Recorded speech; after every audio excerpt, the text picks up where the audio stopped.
હાલ ઘણા બધા જે ચૂંટાયેલા પ્રતિનિધિઓ પણ એવું કહેતા હોય કે મૂર્તિ મુકાઈ ગઈ છે, હવે આપણે શું કરવાનું?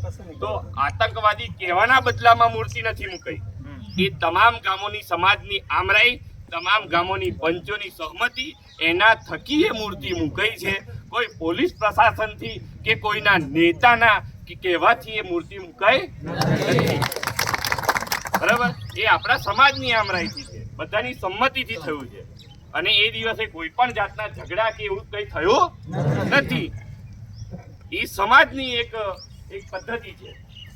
એટલા માટે એ કાર્ય એક અલગ પૂર્ણ થયું, એમાં તમામ લોકોનો સાથ સહકાર રહ્યો છે અને હર્ષ ઉલ્લાસ ભેર તમામ ત્યાં ભજન મંડળીઓ અને સંતોની પણ હાજરી રહી. તો એ ખરેખર ખુશીની વાત કહેવાય.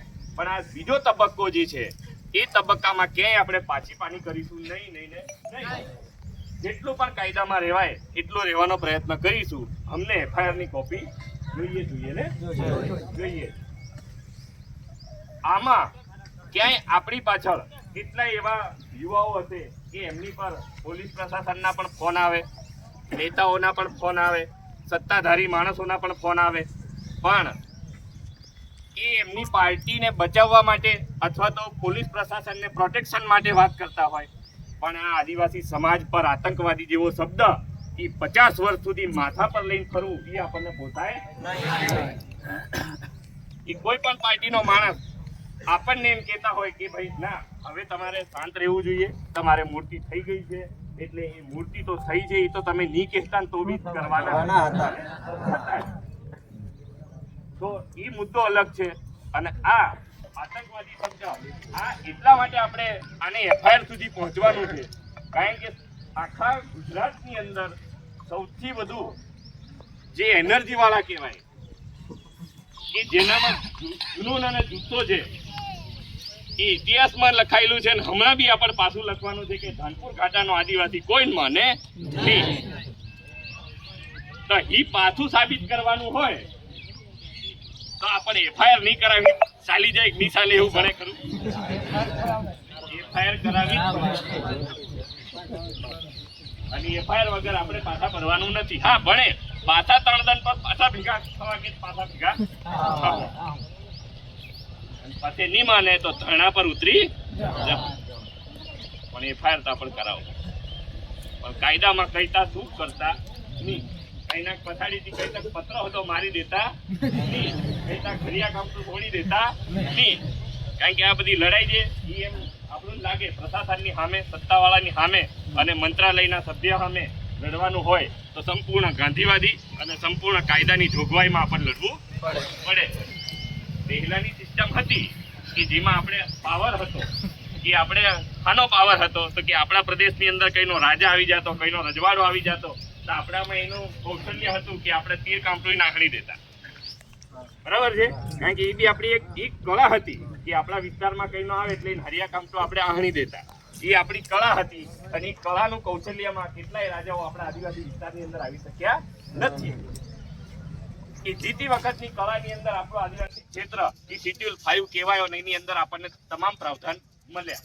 પણ ત્યાર પછી શેડ્યુલ 5 ની અંદર આપણી જે નોન જ્યુડિશિયલ સિસ્ટમ હતી એ ભેળા કરવાની સિસ્ટમ, એમાં આપણે ઘણા બધા સફળ રહ્યા છે, નથી રહ્યા એમની. આવતા જતા જે ગામની અંદર બનતી ઘટનાઓમાં આપણે એમાં સફળ રહ્યા જ છે કોઈ ને કોઈ ઘટનામાં. પણ તો છતાંય શેડ્યુલ 5 ની અંદર આઈટીસી, સીઆરપીસી ને ક્રિમિનલ જે આપણાથી કદાચ ના હચવાયા એવા કેસ માટે દરેક આદિવાસી વિસ્તારની અંદર, બીજા વિસ્તારની અંદર તો કોમન છે જ, પણ સ્પેશિયલ ફોર આઈપીસી, સીઆરપીસી ને ક્રિમિનલને સાચવવા માટે આપણા વિસ્તારની અંદર પોલીસ સ્ટેશનની રચના કરવામાં આવી. હવે આઈપીસી, સીઆરપીસી ને ક્રિમિનલની રચના કરવામાં આવી તો આદિવાસીઓ પર આતંકવાદી શબ્દ બોલતા હોય તો એમાં પોલીસ પ્રશાસન આપણને મદદ કરવી પડે કે નહીં કરવી પડે? બરાબર છે? હા, અમે આદિવાસી બજાહી તો કે છે કે ના તમારે પોલીસ સ્ટેશનમાં તઈ ભીડા નથી કરો, તમારે અહીં આવી જવાનું નહીં, અમે તમને સોલ્યુશન કરી આપો. બરાબર છે? તો હા આ બન્યું છે તો એમાં અમારે સોલ્યુશન નથી જોઈતું, અમારે એફઆઈઆર જોઈએ. બરાબર વાત છે કે? એટલે એ વખતે જેમ આપણે હરિયા કામથી લઈને આહણવાની જે કૌશલ્ય ધરાવતા હતા, જેમ સત્તા બદલાતી ગઈ, દેશ આઝાદ થતો ગયો, બંધારણનું પાલન કરવાનું થયું એટલે આપણે બધા બંધારણને માનતા થયા. જેમ સરકાર ચલાવે છે, જેમ સરકારના કાયદા છે, જેમ બંધારણને અનુસૂચિઓ છે, અનુચ્છેદ છે, આ બધું આપણે એનું પાલન કરતા થયા બંધારણ પ્રમાણે. હવે બંધારણની જોગવાઈમાં એવું થયું કે જે છોકરાઓ ભણતા થયા અને આપણે અભ્યાસ કરતા થયા, બંધારણને જાણીને બંધારણના કાયદાને પાલન કરતા થયા, જેમ પહેલા આપણું કૌશલ્ય હતું એ કૌશલ્ય એવું હતું હરિયા કામ તો આહણી દેવાની એ કૌશલ્ય હતું.